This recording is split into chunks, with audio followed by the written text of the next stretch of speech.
Hello everyone and welcome back. So today I'm showing you guys a lot of push poppets.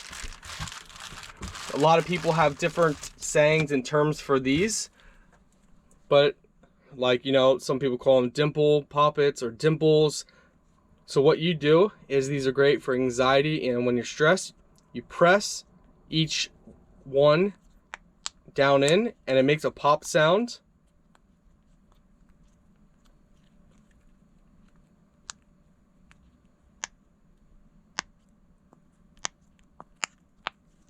So there's different styles here.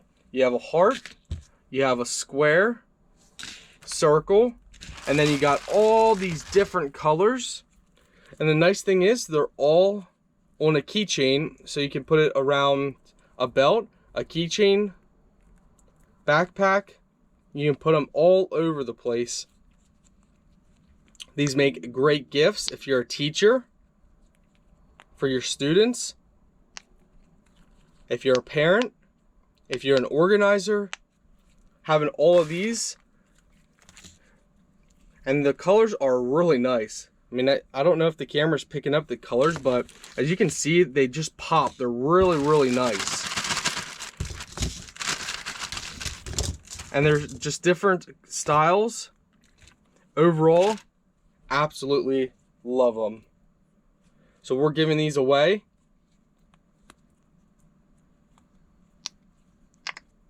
Very cool.